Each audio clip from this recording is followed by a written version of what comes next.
vamos a hablar de la patología genital femenina. Entonces, fíjense, aquí tenemos el aparato genital femenino, ¿verdad? Entonces, aquí tenemos el cuerpo del útero, ¿verdad? Y aquí tenemos el cuello del útero. Acá entonces vamos a tener las trompas de falopio. Aquí tenemos los ovarios. Y aquí tenemos la vagina, donde termina el orificio externo del útero. Bien. Esto sería un aparato genital femenino normal. Estamos hablando del aparato genital interno de la mujer. Entonces, fíjense, el útero, usualmente su posición anatómica es en anteroversoflexión. Antero, ¿verdad? Porque estos son los hacia la parte lumbar, lumbosacra, y aquí hacia la pelvis, ¿verdad? La parte delantera. Entonces, fíjense la posición que tiene el útero. Anteroversión. O sea, tiende a desplazarse. Esta es la posición más frecuente del útero en la mujer. Pero hay otras variantes, no es que sean anormales, pero hay variantes de la posición que tiene el útero que no son anormales, simplemente que lo tiene una menor cantidad de mujeres en el mundo, que es el útero en retroversión. Miren la posición aquí, aquí tienden a contactar con quién, este es el recto. Bien, fíjense, aquí tenemos el recto, aquí tenemos a la vejiga, de la cual ya hablamos, y aquí entonces tenemos el útero. Aquí está más, cuando es en retroversión, está más en relación con el recto, ¿verdad? Acá vamos a tener el periné, que es el último tema que vamos a tocar en este curso. Y también tenemos otra modalidad, que es la retroversoflexión. Es decir, en vez de estar desplazada hacia adelante, estamos viendo cómo está desplazada hacia atrás y prácticamente adherida al recto. Esto va a traer que la mujer, por ejemplo, en el embarazo, cuando tiene un útero, por ejemplo, en esta posición de retroversoflexión, puede presentar algunos problemas a medida que crece el feto. ¿Por qué? Porque está contactando otras partes del periné, el periné posterior. Pero en sí no es una patología, es una variante. Vamos a hablar en primer lugar del cáncer uterino, particularmente el cáncer de cuello uterino. En Venezuela es la primera causa de cáncer en la mujer. Entonces, y esto es, el cáncer uterino se puede ver a cualquier edad, también es una enfermedad que se ve con frecuencia en mujeres jóvenes. Entonces, fíjense, aquí estamos viendo un cuello uterino normal, este es el orificio uterino externo, y aquí estamos viendo cómo se ve en una colposcopia con un elemento visual. Entonces estamos viendo un tejido anormal. Recuerden que es el cáncer. El cáncer es el crecimiento desmesurado de células que no son propias del tejido donde se encuentra. Entonces vamos a ver unas células atípicas, o sea que no son propias del tejido uterino. Y por eso entonces el diagnóstico y la manera de abordar esto siempre es el Papá Nicolau, que puede detectar el cáncer de forma temprana, es decir, la citología vaginal, donde en esa citología o Papá Nicolau se va a tomar una muestra de el cuello externo y de la parte interna del cuello uterino. Se toman dos muestras para ver la celularidad. Entonces, fíjense, esto es lo que estamos viendo y es lo que ocurre cuando hay un cáncer de cuello uterino, ¿verdad? Como el que se quiere poner en esta imagen, ¿verdad? Recuerden que este es el cuerpo del útero, esto es el cuello. Entonces, vamos a ver, como vimos en la imagen anterior, las células glandulares son las células propias del útero, porque una célula glandular está en un tejido glandular. Y el útero es un tejido glandular porque está sujeto al efecto de las hormonas femeninas, ¿verdad? El estrógeno, el estradiol o estradiol, la progesterona, la LH, la FSH. Bien, ellas todas actúan en este tejido.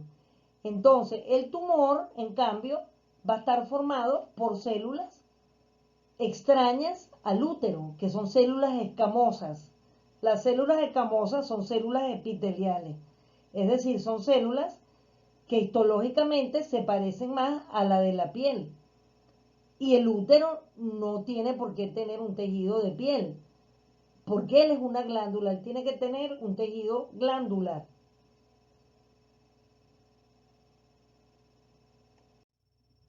Entonces, fíjense, síntomas, entre otros muchos síntomas, se puede manifestar inicialmente por un sangrado vaginal. Entonces, no vamos a hablar, no confundir la menstruación con un sangrado uterino o un sangrado vaginal. Cuando vemos un sangrado vaginal lo llamamos así porque no sabemos si viene del útero, si viene de la vejiga, pero simplemente sangre roja, rutilante, que estamos viendo que sale por la vagina. Bien, ahora, ¿qué es la menstruación? La menstruación es el sangramiento cíclico dentro del ciclo menstrual, que en la mujer es cada 28, cada 25, cada 30 días, según la mujer, que está en edad reproductiva, que ya ella no ha llegado a la menopausia. Ahora, cuando esta mujer no está en un periodo de menstruación y tiene un sangrado, o es una mujer que ya cesó la menstruación porque está en la menopausia, es francamente anormal un sangrado vaginal. Y a veces ese es el primer signo o síntoma que podemos encontrar en estas mujeres. Puede también tener dispareunia, que es el nombre que ya yo les dije, técnico que se le da a dolores durante las relaciones sexuales, donde esta mujer nunca había presentado estos dolores. Otra situación que puede presentar es problemas al orinar, como que, como disuria, que habíamos dicho que era disuria, es dolor al orinar, o bien una sensación de peso que puede sentir a ese nivel, ¿verdad? Y eso también a veces lo puede confundir con un cistocele, con un prolapso de vejiga. Otro síntoma, y a veces el primer síntoma que aparece, es una hinchazón en las piernas, edema en las piernas o en una de ellas. ¿Por qué edema? Porque resulta que un tumor a nivel de útero, como está en suelo pélvico, ese tumor puede comprometer las cisternas de Pequet del sistema linfático que se encuentran a nivel de pelvis, puede afectar también a la ilíaca primitiva, que es rama de la aorta abdominal, o a la ilíaca externa o interna. Entonces, por un efecto mecánico, va a impedir el flujo de sangre adecuado y se produce un edema, que la persona va a llamarlo hinchazón.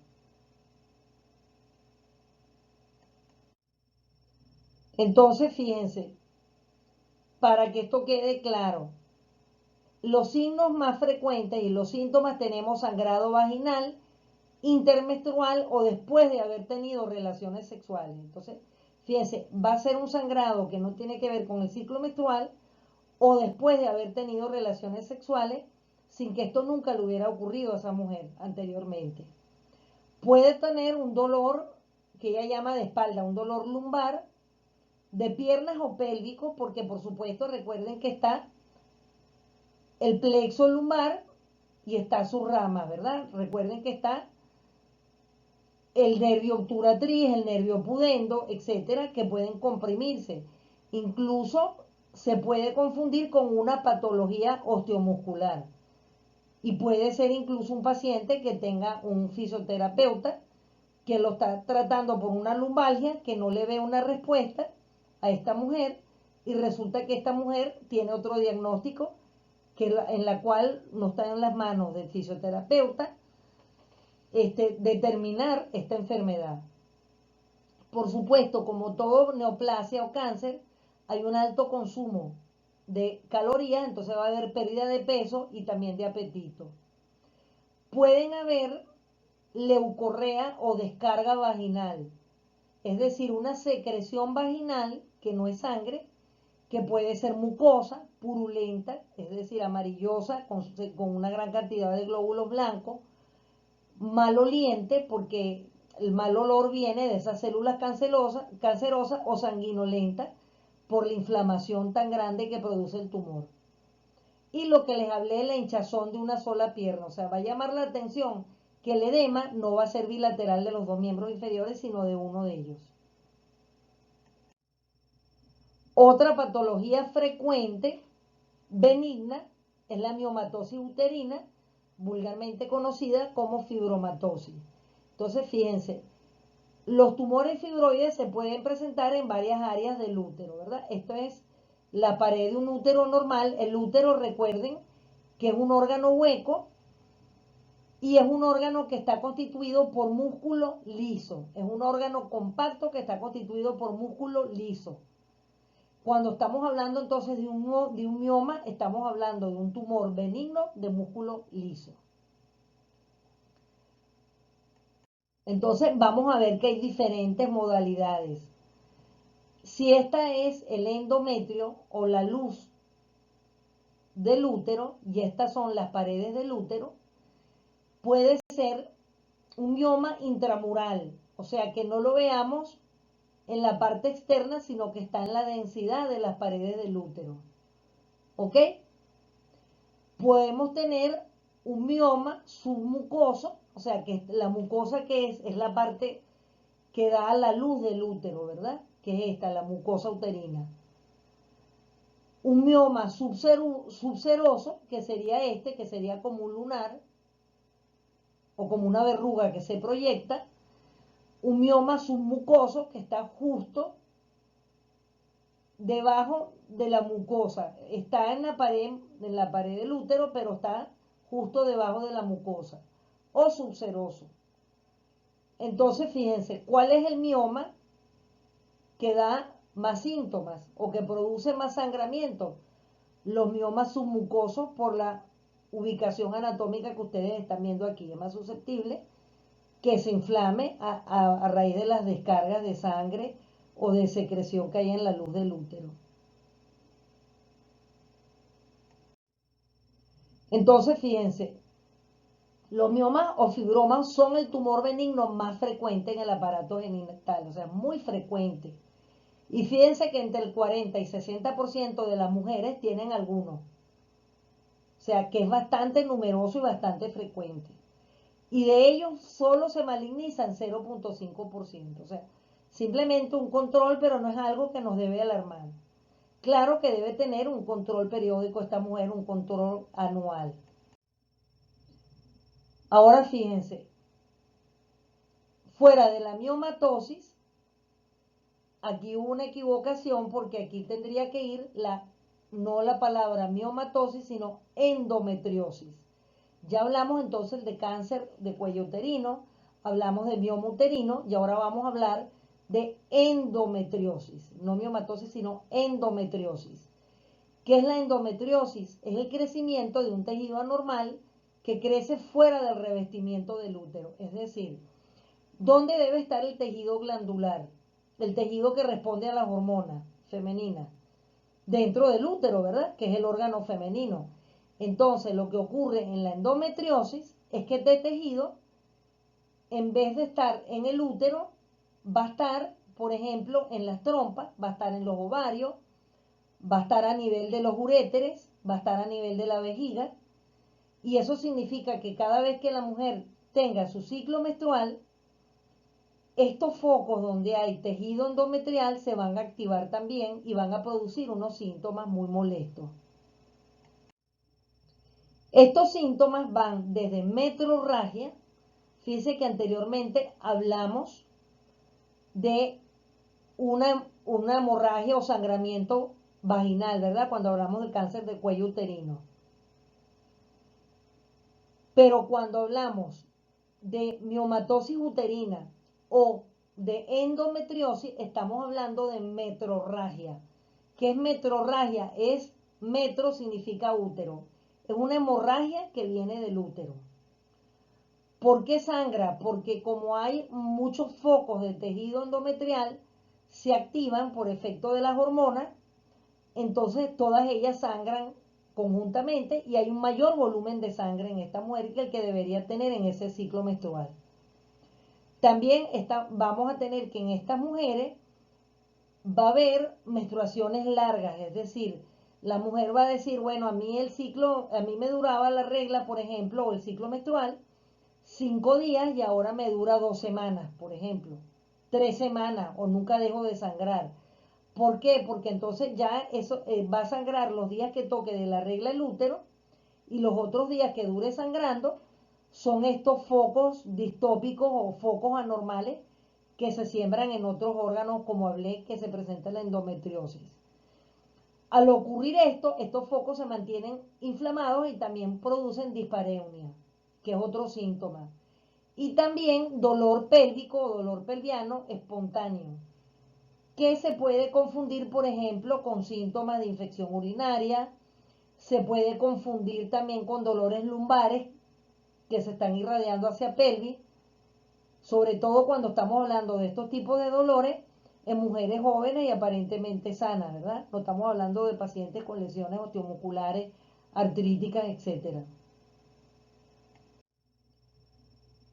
Entonces, fíjense, complicaciones que presentan estas mujeres, la endometriosis. Va a haber fallo de fecundación, es decir, recordemos que las trompas de falopio captan el óvulo y lo transportan. Ese óvulo que fue liberado por el ovario lo capta en las trompas de falopio y las van a depositar en las paredes del útero. Pero como estas paredes del útero permanentemente están inflamadas porque hay muchos focos de tejido glandular uterino, entonces esta fecundación puede que no se dé porque está inflamada la zona. Entonces estas son mujeres que tienen un potencial de infertilidad.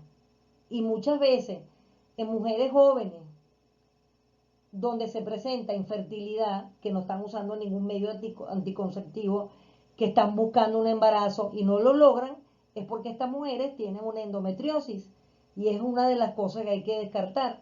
Entonces aquí hay que hacer un estudio radiológico especial que es la histerosalpingografía, que es un estudio de contraste que nos va a dibujar toda la anatomía del aparato genital femenino interno, donde podemos detectar la presencia de endometriosis. Otro problema que se puede presentar es fallos en la implantación. En la fecundación es que realmente hay una fertilización del óvulo, que la mujer pueda embarazarse. Hay una dificultad, pero también si esta mujer se embaraza, por ejemplo, puede tener un embarazo ectópico. Es decir, como hay otros focos donde está tejido uterino, entonces este óvulo fecundado, en vez de implantarse o anidarse en la pared del útero, se anida, por ejemplo, en un ovario, en una trompa, y es un embarazo ectópico que esos tipos de embarazos no son viables, ¿verdad? Esto normalmente se interviene quirúrgicamente porque no es viable un proceso de embarazo en estos órganos. Y también es la causa de abortos espontáneos a repetición, sobre todo en el primer trimestre del embarazo.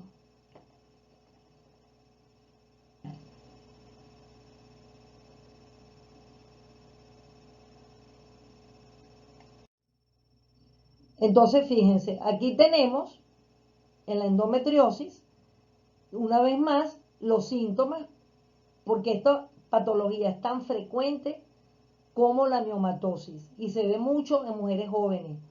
Hay dolor en el abdomen, la espalda baja o áreas de la pelvis, como les dije. Hay infertilidad. Hay menstruaciones muy fuertes, se refiere fuertes a que hay mucho dolor, menstruaciones dolorosas con abundante sangre.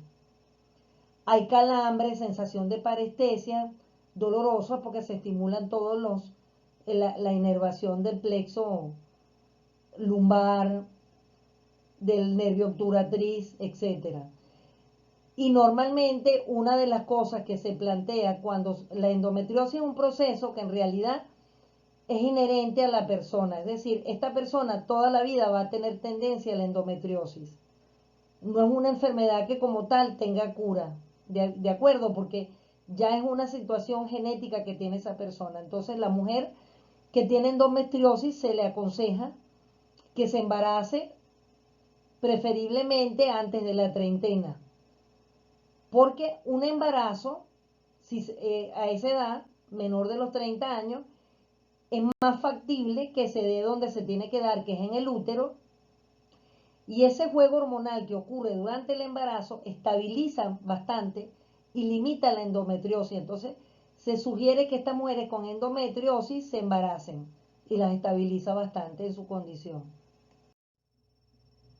Luego vamos a ver finalmente la enfermedad inflamatoria pélvica, que es una enfermedad de origen infeccioso y es la causa más frecuente de consulta ginecológica en mujeres jóvenes o en edad sexual activa.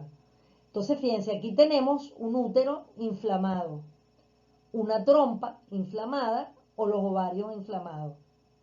Cuando hablamos de un útero inflamado, se le conoce como endometritis, porque este es el endometrio. Cuando hablamos de una trompa inflamada, hablamos de salpingitis. Cuando hablamos de un ovario inflamado, estamos hablando de ooforitis. Entonces, fíjense lo más frecuente de las causas. El germen más frecuente, de 17 hasta un 70% de los casos de enfermedad inflamatoria pélvica, es una enfermedad de transmisión sexual, que es la clamidia trachomatis, que se transmite directamente a través de las relaciones sexuales o de las relaciones orogenitales. También tenemos la Neisseria gonorrea, que es el germen que produce la gonorrea, fíjense, hasta un 36%. Otro es el micoplasma, que también es otra bacteria que es muy susceptible de transmitirse por esta vía. Bacterias anaeróbicas, estamos hablando bacterias que tienen que ver con las vías intestinales, con el colon. Los bacilos frágiles y el peptoestreptococo, que son flora propia de las vías del colon, de las heces, ¿ok? En personas que mantienen otro tipo de modalidad de contacto sexual. El Haemophilus influenza, que también puede producir enfermedades más frecuentemente respiratorias, pero pueden producir una enfermedad a nivel de las vías geniturinarias. El actinomyces, esto es un germen raro, pero que se asocia con las portadoras de DIU, de dispositivos intrauterinos, tipo la T de cobre. Cuando son mujeres que tienen estos dispositivos que no están colocados adecuadamente, o son mujeres que tienen una pobre higiene personal, o son personas o mujeres de una gran promiscuidad sexual, o sea que tienen muchas parejas sexuales. También un 30% la Escherichia coli, que es el germen por excelencia de las vías urinarias. Esto, por ejemplo, lo podemos ver en mujeres, por ejemplo, que tienen prolapso de la vejiga y ella no está consciente de esta situación. Entonces, ¿qué síntomas tenemos nosotros en la enfermedad inflamatoria pélvica? Vamos a tener un útero inflamado, la endometritis, y eso produce dolor abdominopélvico. Puede producir en casos graves un hinchazón de abdomen por esta misma causa. Dolor uterino por la inflamación, se activan todos los nociceptores. Y por supuesto por la irritación, sangrado vaginal.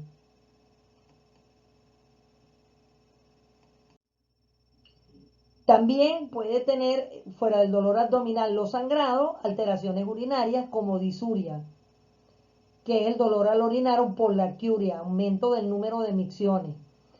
Puede tener síntomas vasovagales, porque recuerdan que estamos hablando del plexo lumbar,